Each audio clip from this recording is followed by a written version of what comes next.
Hey, I'm Anya, realtor with Bosley Real Estate and host of Who's in My House, the Toronto Real Estate podcast with expert guests and honest conversations. Let's see who's in my house. Today we have a somewhat exciting guest in my house. Somewhat.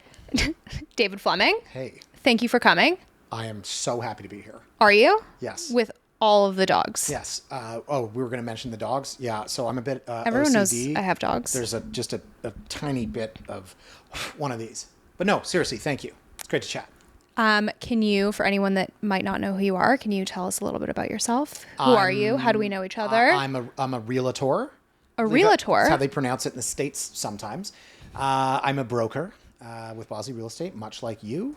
Been in business for 21 years. I write Toronto Realty Blog, and I am on Anya's podcast Called Who's in My House. called Who's in My House. I am today. You are. I know.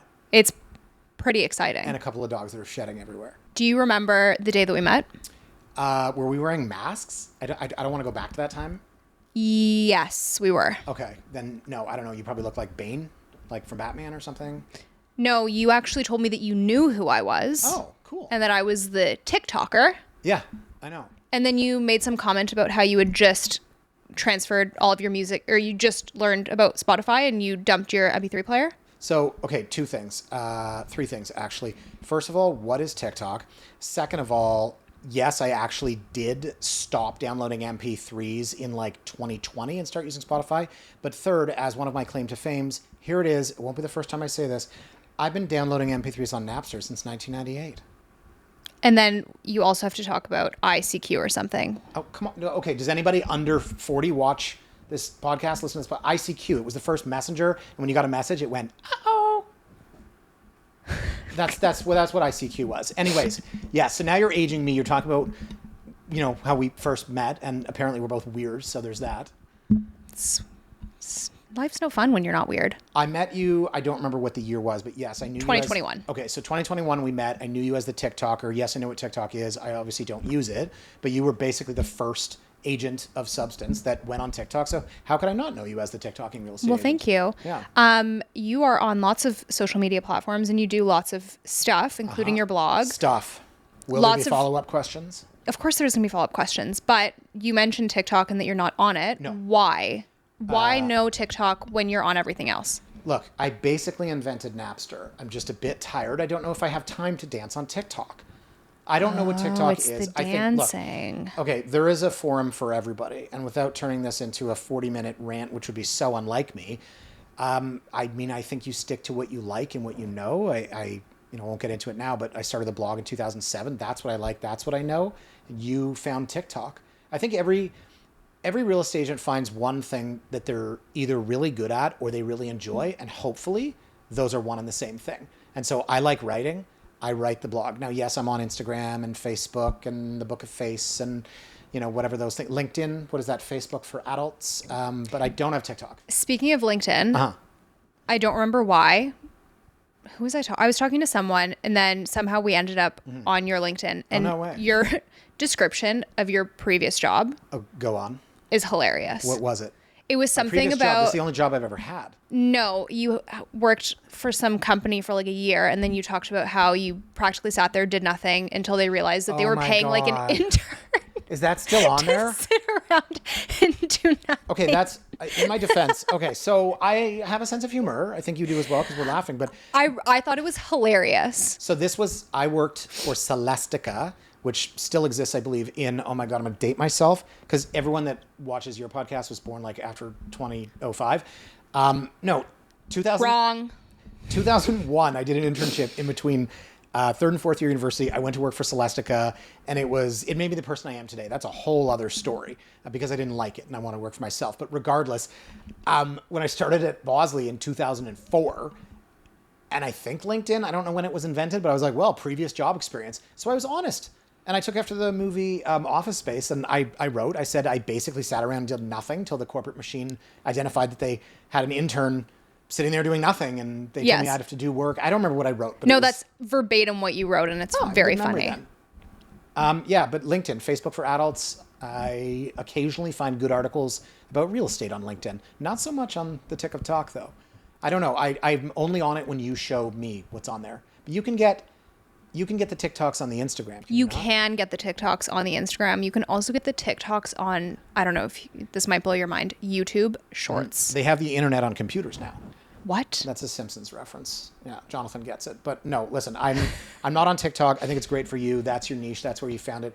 Everybody has the thing that they like. And I also think that the way real estate consumers are going to look for information. I mean, someone's out there like, I need to know about real estate. I'm going to go to the one place in the world that has it. TikTok. Sure. But there's also people that are like, I really need the hard-hitting information about real estate. www.reddit.com. I mean, there's something for everybody. Wait, didn't you invent Reddit? No. Stop. That's a good segue into one thing that we wanted to talk about, which did? is differentiating yourself, because there is a very large population of realtors, as one might in say. In the deep south, I think that's what they say. It is, yes. Realtor. Yes. Anyways. Differentiating, like you and I need to try to do that. I know, because we're so weird. Two weirdest people in real estate. No, honestly, I think most successful real estate agents are eccentric in one way or another. And I don't want to typecast, if any real estate agents are watching this on TikTok or ICQ or wherever you get your podcasts. Consume your podcasts. MSN Messenger. Come on, you use that, no? I did. Okay, there you go. Have you ever heard of ask.fm? See, I was trying to get back on track, and then she took my ADHD and took it offline. I think most successful realtors are eccentric. It's a very difficult business. It's a 24/7 business. There are so many things that you need to do. It takes an oddball to do it, which if we get into some of the mean tweets later, people think we don't do anything. That was the one thing I'm bringing to this today. As I said to Anya, let's do like Jimmy Kimmel's reading mean tweets. I was like, let's look at, because she gets so much hate online from so much hate. I mean, let's be honest, like jealous people. And I get that. I don't get as much, which really offends me. It means I'm not trying hard enough. It also, like, with your blog though, I feel like you've built a very large base of regular readers. Yeah.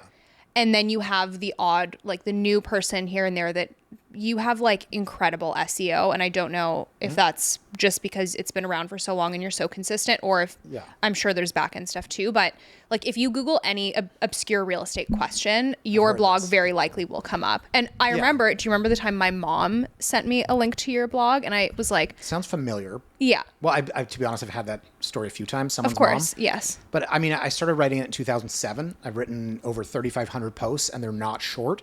So on a long enough time horizon, Google picks it up. But you're right about the readers. I'm totally blessed. I've said this before.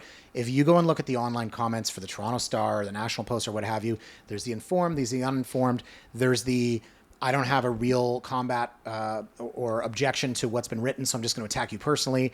And then there's like the blog TOs of the world, which I won't even get into. But no, my readership is very astute. They're very informed. They're respectful. And they're intelligent. And the conversation on there, people don't always agree with what I write. I'd say probably 70-30. If you're reading it, there's probably a good chance that you like it. Yeah, but at least they're respectful. There's no mudflinging. Like people don't swear. They don't throw. It's been probably 10 years since I actually had to delete a comment that was offensive. But yes, I've built that over the years. I'm very proud of that.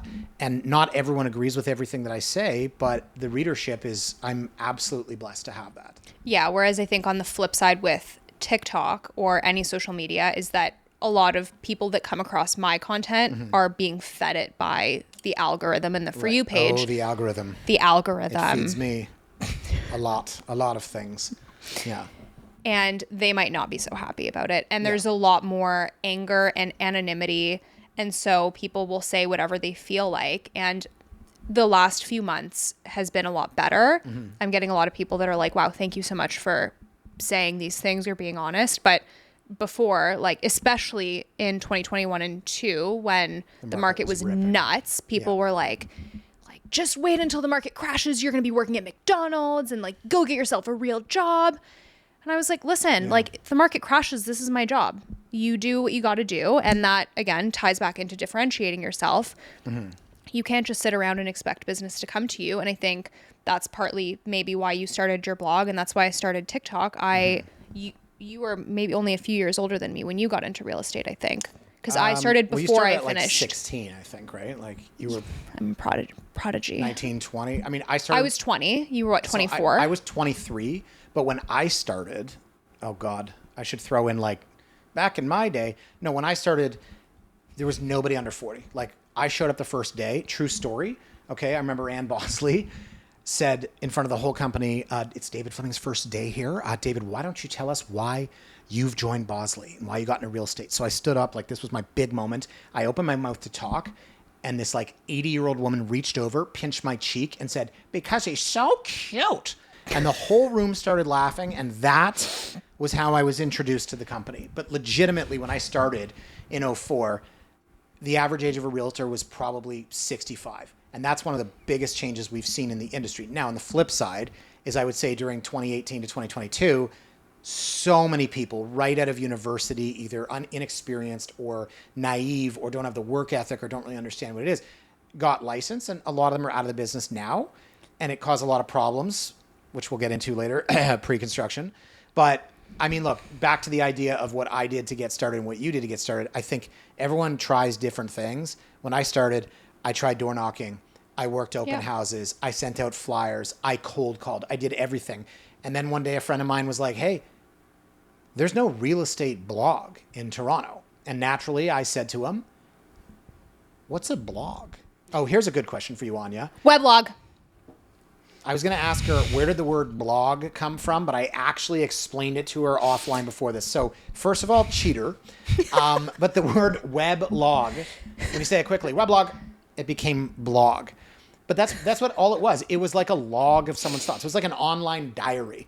You know, dear diary, today. No, it was like an online diary, right? Like, I mean, you kind of do use your blog as your diary. Like I your first absolutely two do. paragraphs are like, this is what I did this weekend. Yes. I mean, I wouldn't say it like that. But no, I like to relate some sort of personal anecdote.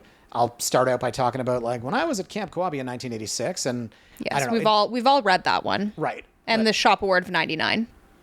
94. I wish 99. No, I mean, look, it's been 17, 18 years of doing this. But point being, like when I started it, I didn't know what a blog was, to be perfectly honest. We hired a guy off of Craigslist. We met him at a Starbucks and paid him $500 to design a weblog. And I just started doing it. And, you know, here I am. I didn't know that it was going to turn into a career. But you don't really know. I mean, back to your question about differentiating yourself. Look, I didn't think that I'm going to get into real estate and then I'm going to start a weblog, which had not really even been invented when I started in real estate. But keep in mind, and I'm really to date myself here, okay, I started in real estate in 2004. The first time I used a cable modem, not the dial-up, like like the 14.4 kilobaud. First time I used a cable modem was in 2001. So just consider, I'm in real estate in 2004. We are 3 years out of dial-up internet. I'm just saying, like, that was a very different time. And you came into it, and you've got all that, like, when was Facebook, and when was Instagram, and then comes TikTok. So, I mean, you grabbed onto that stuff, and you're doing a better job than anybody. There's just so much noise out there. How do you cut through all the noise? Everyone's got an opinion. I'm no different. Yeah. But I mean, I've seen your stuff. I like it. Thank you. Yeah. Yeah, I don't know. The TikTok, and we've talked about this a billion times, but how similarly, like both of us have, everyone tries to do all of the things. Yeah. When blogs became a thing, everyone tried to do a blog. Oh, yeah. And they weren't, the way you were doing it was very different from everyone else, which is why it worked for you and why you... Because I'm different from everyone else, as you are. Because we're weird. Yeah, no, I think weird is actually the medically correct term. I mean, when I started it, the guy that built the site for us, he was like, you want to blog once a week and just make it like 300 to 400 words. And I was like, perfect. Challenge accepted. Yeah, challenge. I will do it 5 times a week and it'll be 1,000 words. And like, okay, maybe that's the, competitive side of me. But I mean, if you're going to do something, don't just do it well, do it better than anybody else. But you did the exact, like, I am absolutely shocked. I'll look at one of your videos and I'm like, oh, Anya has 200,000 views. That's insane to me. And that's 4 years in the making. But when I started, I the same thing. I was like, what is TikTok? That's for kids. I don't dance. I'm not dancing. No one will ever see me dance. Yeah. And Brandon made me. He was like, no, you have to do this. And I was like, all right, fine. But you have to help me like come up with ideas. And so most realtors were just doing the house tours. They walk around. They have someone film them while they walk through a house. They provide no value with those videos. They're just showing the house. And then there were realtors that, like in 2021, and 2020, 21, a lot of agents were trying to recruit new agents because, there's brokerages that have models that incentivize you to recruit. And there were a lot of pyramid people. scheme brokerages? Yeah. Yeah. I got you. A lot of agents were trying to speak to other new agents. This is how you get your license. This is how you might recall that someone once reached out to me and offered to pay me to try and get more agents into the industry. Oh, I wrote about that on my blog. Yes. Yeah, because that's what we need. We need more real estate agents, specifically young ones that had the idea to do it as a career from a TikTok. Listen, it's a business. They're trying to make money. The college that trains people to become realtors doesn't make money when people don't sign up. Yeah, for sure. Listen, I get it. The general public's going to love that. Whatever. Yeah. That's old news. Yeah. So when I started, I was like, well, I have to do something different. And again, challenge accepted. For 2 years, I posted 3 videos a day, every day, original content that I filmed every day. Yeah. And at our brokerage, we often have training, and whenever there's social media training, I usually speak. And I tell people, when I started to grow, I had to post 3 times a day, every day, because otherwise, you have to be consistent. Same thing with your blog. And everyone's jaw's on the floor. They're like, where did you find the time? I was like, I don't know. Oh, don't get me started about that. I go the time when I was really grinding at age 20.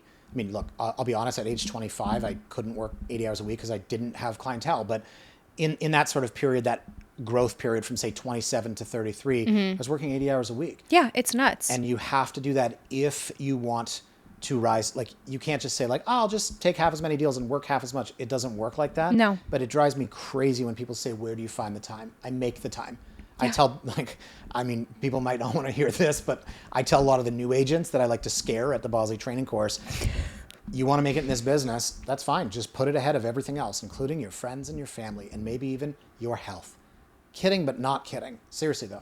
That's what this business is. Although people think sometimes we don't do anything. We just put pictures up on the internet. You know how I've had hip surgery? Oh, no. You might recall. Yeah. You're a little young for that. You set the Guinness Book of World Records for youngest person to have hip surgery? I've had 3 hip surgeries. You set the Guinness Book of World Records for the youngest person to have 3 hip surgeries? Probably. You should look into that. Can someone fact check it? Let's Google that. Because you get like a prize. Amazing. Yeah. Anyways, when I had my first hip surgery, I was still newer. And someone had reached out to me on TikTok and said they wanted to buy a condo and their budget was $2.5 million. And I was like, oh my God, this is amazing. Yeah.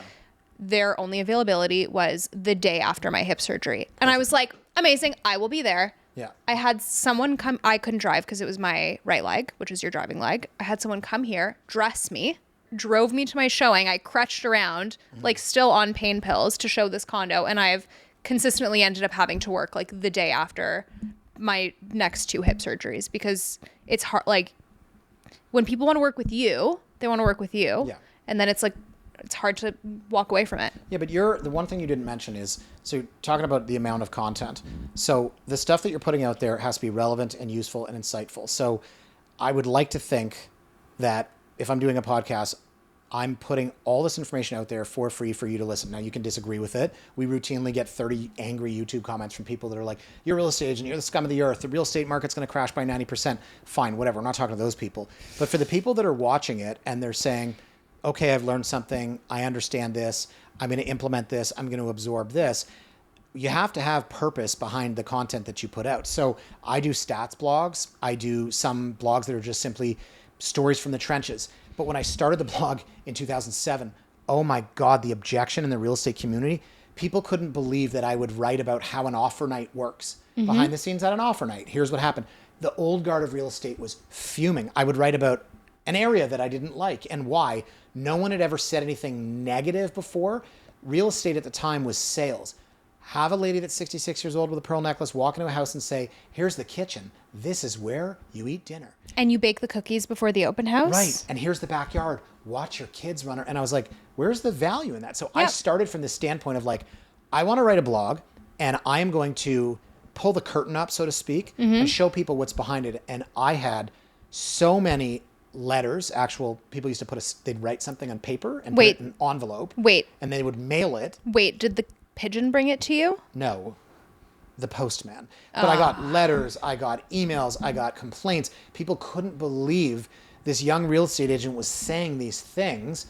And, here we are 18 years later, and you've got agents breaking all the rules up on TikTok. I still play by the rules. You get agents today, they walk into someone else's listing without permission to film. They film in it. They put up the address, the sold price, all the things we're not supposed to do. I still follow the rules, but you can't imagine in '07. But point is, roundabout way of getting to it 38 minutes later, but the content that you put out there, and we do, all jokes aside, I think we have a different demographic. Might be based on age, might just be based on the way they consume content. But the stuff you're putting out there is educating and teaching. And when I started the blog, my first tagline was be informed and entertained. It was supposed to be fun and funny, but informative. And you're putting content out there on TikTok that actually helps the consumer. I think 99% of real estate agents out there, they're forgetting, why am I doing this? Like, take the typical, and I don't want to be sexist here, it could be a girl or a guy, very nicely dressed, seductively even, walking through a house and just wandering around. And you're like, why am I watching this? Like, that's not really helpful. And people might watch it perhaps for the wrong reasons. I don't know that really helps the seller sell the property, but your TikToks and your content are helpful. They're informative. They're educational. That has tremendous value from what I see. Yeah. If you've been enjoying this so far, don't forget to subscribe to my channel and check out all of my other socials. So you've been doing real estate for quite some time. Yeah. No, thanks for reminding me of that. And things have not always been as they are today.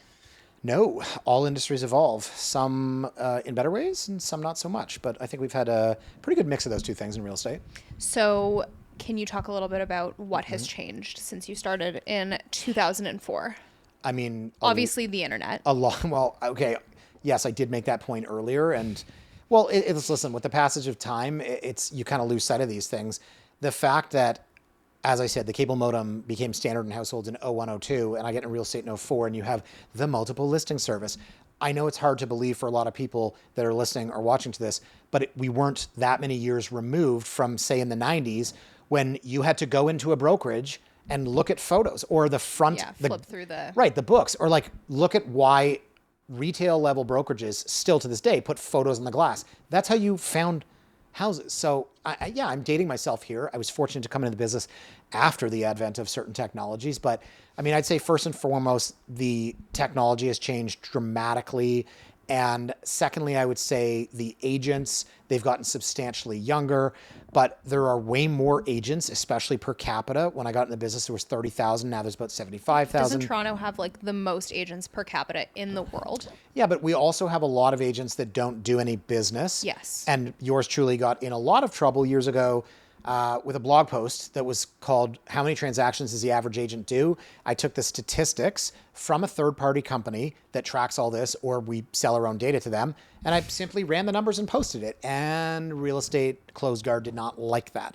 But I think, as with any other industry, there's better or worse. You don't think there's a better or worse accountant, better or worse rocket scientist, whatever it is. But I think the key difference with real estate is that there aren't part-time rocket scientists. People aren't like, you know what I'm going to do in my spare time? Yeah. Rocket science. Like a lot of people, especially like throughout the pandemic and before, as the market was booming, we're like, this is I'll get my license. I'll sell all of my family and friends real estate. It'll be my side hustle. I'll make, I'll just make a little bit of money on the side outside of my day job. And that's not what we see in your average industry. No, that's what happened with a lot of agents. And I've always maintained, listen, there are better and worse real estate agents out there. There are a lot of people that have bad experiences. I've always maintained that it should be incumbent upon the consumer to do their diligence. Yep. You get what you pay for. So if you do not believe in the value of a real estate agent, that's fine. Yep. Go out and do it on your own. And, don't come crying to us when, that's a great segue into the pre-construction chaos that's happening right now. I mean, we don't have to get into that now, but come back to that, the point you were making about how the industry has changed. Yeah, I'd say agents have gotten younger. There are far more agents. There was a lot of different business models. And for a long time, as long as I've been in the business, these companies that have decided we're going to remake the way that it works, they continue to try. And the public believes, a certain percentage of the public believes, hey, we should have like a virtual discount, scrappy model of nothingness. And you know what? I've seen it time and time again, and it has not caught on. Purple Bricks, do you remember those ads on TV? Purple Bricks, they're coming. They're going to revolutionize Canadian real estate. It's so big in the UK. They went under. Yeah. The same companies over and over. There was the Comfreeze and the Yellow Pages and all of these companies. So I think that's a major shift from when I started, at least. You didn't really see that as much. There was a big battle with the Competition Bureau and the Toronto Real Estate Board and allegations of, fixing. And the Toronto Real Estate Board said, great, have at it. You can do whatever you want. And they all came in, but none of it caught on. Yeah. So that's been going on for almost as long as I've been in the business. Yeah. And another thing, obviously the average price point has changed drastically, Sure. Yeah. but I think with that, and again, you can correct me if I'm wrong, but it seems like a lot of perception. 20 years ago was, like you've said this a million times, one of the hottest topics in Toronto is always housing and real estate. Was it like that 20 years ago? Housing right now is a sport. Like, it really is. And people go on Reddit and they're like, what do we think this property is going to sell for? And then they guess, and then the winner, then they post the winner. Like, it's literally a sport. Yeah. But I have very close friends for whom real estate is a hobby. Hey, did you see that house sold for this much? I think that between the Toronto Maple Leafs and Toronto Real Estate, those are the two most talked about, most important topics in the lives. And there are people that really could not care less. But Toronto has become so fixated on real estate. And yes, we've had a massive run up. The average home price has tripled since I got into the business. And while people say it's unsustainable or it shouldn't, I love the should word, especially in the context of, today's society where it's incumbent upon, the government should, lower housing prices. They should make housing more affordable, all this should stuff. I've always argued Toronto was so undervalued. To think of a world-class city, and maybe it wasn't world-class in 2004, you're telling me the average home price in 2004 was $300,000, which means you could routinely go and buy a house. Like, the first house I ever sold was for $245,000. On what planet in 2004 could you get a house for that in a major world-class city? But now, Toronto in 2004 was also a city of parking lots. Downtown was just parking lot after parking lot, and maybe more so in the 90s. And now they're all condos. So yeah, a lot's changed. A lot's changed in the 21 years. But thank you for that gentle reminder about how much I've aged in that time. Another piece of change is that now there's a sense of entitlement. Oh, wow. What? To quote the Pussycat Dolls, you're pushing all my buttons. What, I'm trying to act younger. No, honestly, the entitlement, this is what I write about on my blog all the time. And as a 44-year-old slightly right of center in his political beliefs, yes, there is a lot of entitlement. I think Canada's a phenomenal country. I love it, don't get me wrong. But I'd say over the last 10 years, there's been this guidance from above. Oh, no, not from there, from the federal government, that sort of convince everyone they can have whatever they want. And I've always rooted myself in reality. Equality of opportunity, great. Equality of outcome, not everyone can own a red brick Georgian home in Rosedale. And it's really tough because as real estate has become this sport, this thing people are obsessed with, and you've got this idea being handed to us from the government that's here's everything, here's free this, here's free that, here's free everything. And it's not free, obviously. Now it's sort of this right to housing. Now, we all believe in the right to housing, but the right to what housing? Well, yeah, there's a difference between the right to housing and the right to own wherever and whatever you want. And this is something that I talked about with my mom because she's from former Yugoslavia. Mm-hmm. And the perception in a lot of countries outside of Canada is that everyone deserves a home and should have a home and that should be affordable. But in a lot of other countries, owning is perceived as a luxury. It is not a right. And so I think that that's a big thing that has changed here is that a lot of people think they have the right to own whatever they want, wherever they want, no matter what. Yeah, but there's also rent shaming, which wasn't really as big a thing when I got into business in 2004. But as real estate has become a sport and it's keeping up with the Joneses, where do you own? What do you own? Now, if you were from Europe and you moved to Canada, you would go and you would rent a place and you'd furnish it and it would be great and your kids would play. And if somebody said to you, oh, you're renting that, you would have absolutely no idea why they're asking you or why it matters. So I'll give you an example. I've told you this off camera before. My brother lives in London, England, and he told me that a colleague of his who's 48 just bought his first home. Okay, think of this, a quarter century. This gentleman, presuming that he started work at 23, a quarter century, this guy's been in the workforce, and he bought his first home at 48. But in Toronto, so at the risk of maybe generalizing and angering some of the younger folks, can I not just adhere to the stereotypes and say, those young people with their avocado toast and YOLOing. Look, I think that do people not say that anymore? I think that there's a lot of these like people that are 25 and they're like, we're two incomes, we're engaged, we want to go buy a home. Yeah. There's no right to it. Now, another thing you could do, you know what you could do, Anya? You know what you could do, Mr. and Mrs. Viewer or listener? You could buy a home out in Durham and then commute. But people don't want to do that. They don't want to. Wants versus needs. Or you can buy a condo. Right. And use it as a stepping stone. But the comeback to that would be somebody on YouTube. Oh, David, do you live in Durham and do you commute? My point is this. If you were to say, I can't afford a home, you could find in the worst possible scenario, okay? Well, not worst possible. You could find a roommate and find a basement apartment in Durham for $1,000 a month. And you could live there for $500 and you could take the GO train in. The point is, those people will say, well, I don't want to or I shouldn't have to. So I'm not trying to be unsympathetic. What I'm saying, it is not a housing crisis. There are not enough homes. There are not enough homes that people want. And that, I think, is born somewhat of the entitlement. And I'm not going to generalize generations because, listen, this next generation is going to have it really, really hard. There's absolutely no doubt about that. Yep. But not to veer wildly off topic here, but I made this point to a family member the other day. People talk about like, oh, it was so different, in the 50s. There's 8.5, 9 billion people in the world. Draw a line back to when there were 4 billion. Yes, everything is going to be twice as difficult. There are twice as many people vying for everything from housing to air. You know what else has changed? What's that? Is the presentation of listings. Yes, very, very true. And not just, as we said, the technological aspect, but I wrote a blog once about the origin of staging. I remember, and so for those not familiar with it, almost every good listing in the city of Toronto was staged, at least to some extent.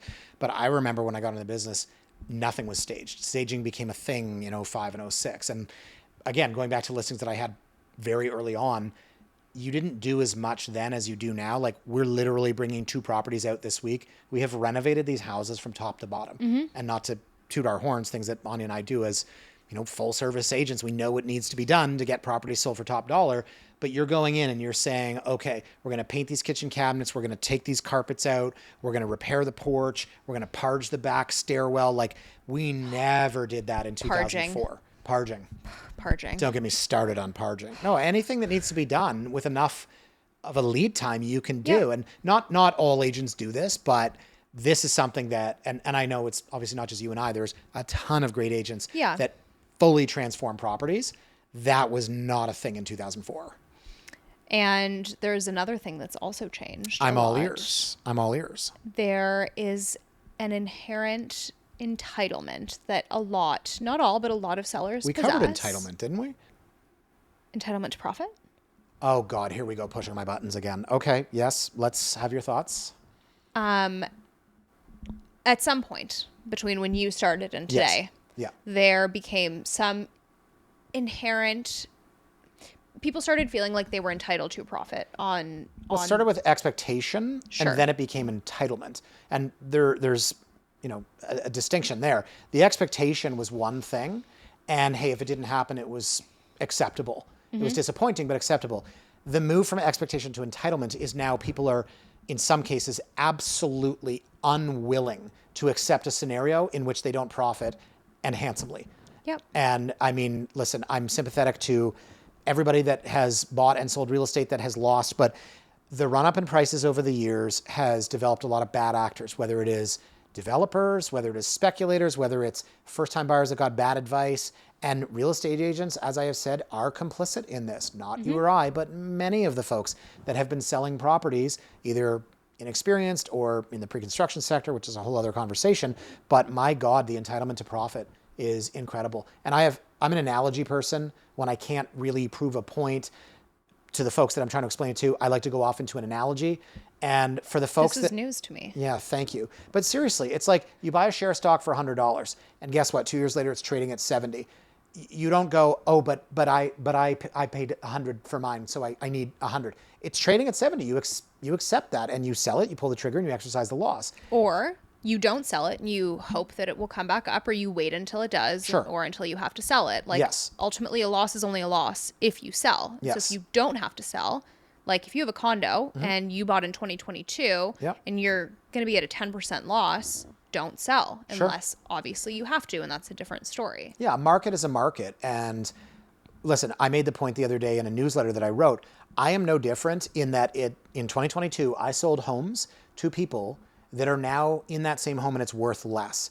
I'm not saying it's not. That's how a market works. The difference is that my clients weren't day trading these homes. My clients were pregnant with their second child. They moved out of their condo. They're in that house for 20 years. Yep. Hey, guess what? It's worth less today than it was then. But in 2026 or 2029, that's how a market works. The difference is the entitlement of the people that said, I bought in 2022. I had no intention of occupying this pre-con, or I bought for an investment. I'm a quick flip. I'm going to buy it and I'm going to ride it all the way up to the mountaintop. Do a Home Depot reno. Oh my God, which we've seen so many with of. the gray floors. Hey, I have gray floors. Are they like the bad laminate No, I'm gray? kidding. I don't, but I wanted to see her reaction. No, and I think this segues into the conversation that, everybody's been putting off, which is pre-construction. Pre-construction? Hey, I feel like maybe someone called the pre-construction crash. I knew she was going to do this. Who, do you know him? I'm turning red. Pre-con, as you've talked about for many years and as I've had the opinion since I started, which as we know is fewer years than you. That's fair. Is that pre-con is like a scam in one way or another. One day, people say like, I want to write a book on it. One day I would love to write a book on this and trace back the origins. And yes, I'm going to try to be serious for a moment and say that, yeah, you're joking around. Oh, you say you called it. Look, I've been really passionate about this because it never made any sense to me. And as I said, it doesn't make any sense. It still doesn't make sense. So let's explain briefly. Pre-construction used to cost less than resale, and that made sense. Mm-hmm. So you could buy a pre-con for $200,000. Next door, the resale, it's worth $250,000. So you'd be like, maybe I'll buy this pre-con because next door is worth more. And then in 4 to 5 years, depending on the market, that seems to make sense. And then you get to spread out your deposits. Like there were benefits. There was an inherent reward for taking on a risk. And that gap shrunk as everyone began to invest. And this is going back to 2004 when I started. The point at which the pre-con became equal with the resale, I threw up a flag and I was like, well, this isn't going to work. And everyone kept buying it. And again, I said I was an analogy person. I did this video on like a shaky handy cam in the basement of Merton Street with no microphone. It's actually kind of funny. You should see it. Basically saying like if a cake was $10 and cake mix was $3, metaphorically, you might bake the cake. But what if the cake... I have a great metaphor. Oh, here we go. I'm sorry, I got really excited. Go off topic. It's so unlike us. Lasagna. You lost me at lasagna. You didn't let me finish my cake metaphor, but go on. No, but it's the same. I've done the math, and it costs less to buy a pre-made lasagna than it costs to buy all the ingredients and make your own. I think I got lost in that analogy, but I think what we're both saying is that it doesn't make sense for the pre-con to cost more than the resale. And we got to a point where it was 40 to 50% more. So I have been calling this for so long, and I've taken heat from pre-con experts and all these real estate agents being like, this guy doesn't know, or he's jealous. I've had letters from developers threatening to sue me for things I've written on my blog. And folks, I'm going to go on record here. The pre-con chaos that's happening as we film this in June of 2025 is just the beginning. This is the beginning, and history will show that this is not unlike what happened in 2008 in the United States, where you had mortgage-backed securities, which was a big pile of crap, and it was a ticking time bomb, and it was going to blow up, but all the ratings agencies were complicit in saying, no, this is AAA, and people kept selling it. And I've been saying that this is a ticking time bomb because guess what? And let's do the math on this. You ready? Let's do an example. Okay. Let's say that in the year 2019, there's a condo in King West, and they're doing a pre-VIP pre-sale. Triple VIP? Triple VIP. Get your purple wristband. $1,700 a square foot. Buy now because prices are going up. And guess what? Resale next door and across the street is $1,100. Hey, you picked the same number. So riddle me this, Batman. You're too young for this.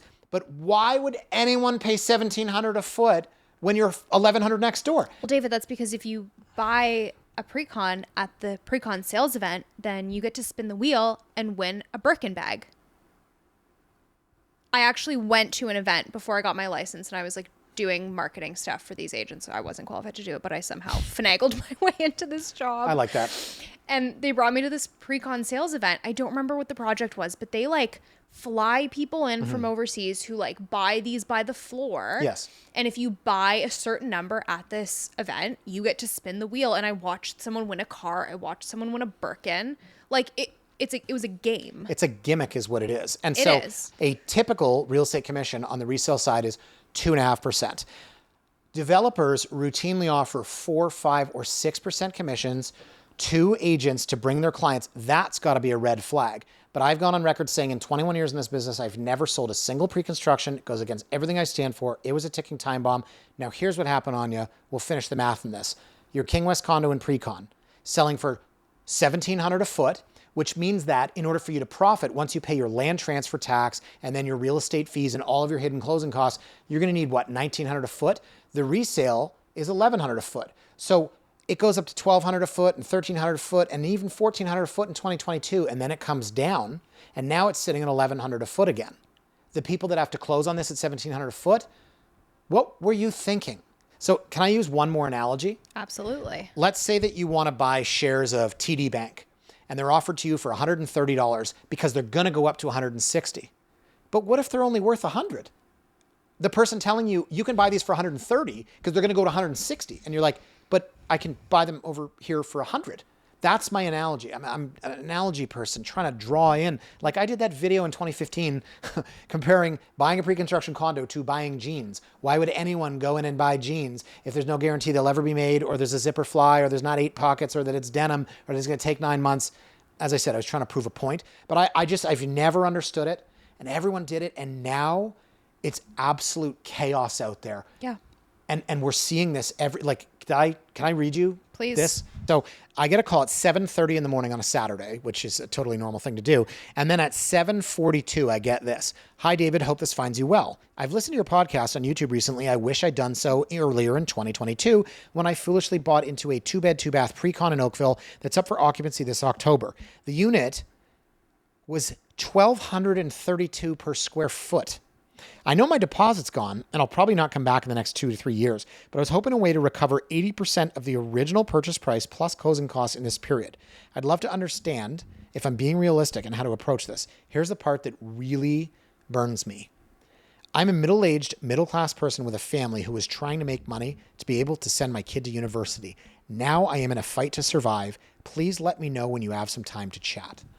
So my parallel here is that this person or someone like them wanted to send their kid to university. So they took their life savings and then they went to a casino, put a blindfold on, and then put money on the roulette wheel. And like, I'm sorry if that sounds rude.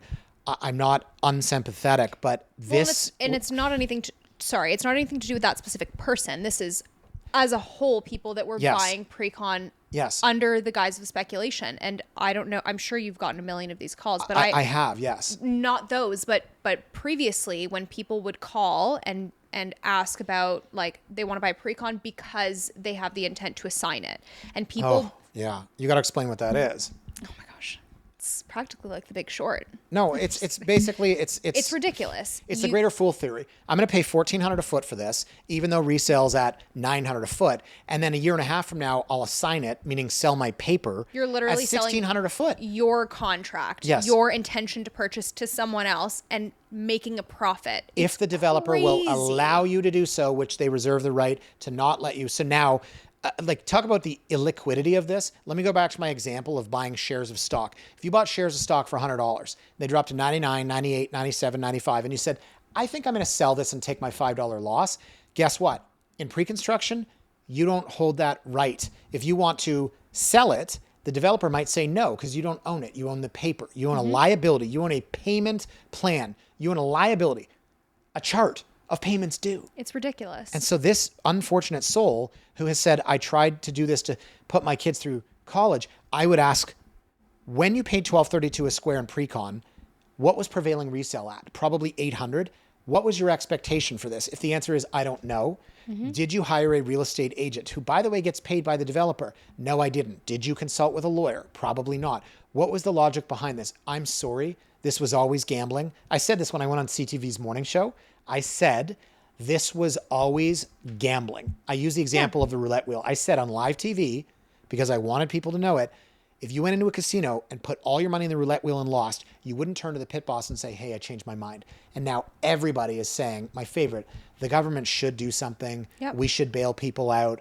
I just can't believe we got to this point. I've been writing about the perils of pre-con on TRB since 2007. And here we are. And as I said, I'm sorry, but this is just the beginning. Everyone in pre-con's defaulting.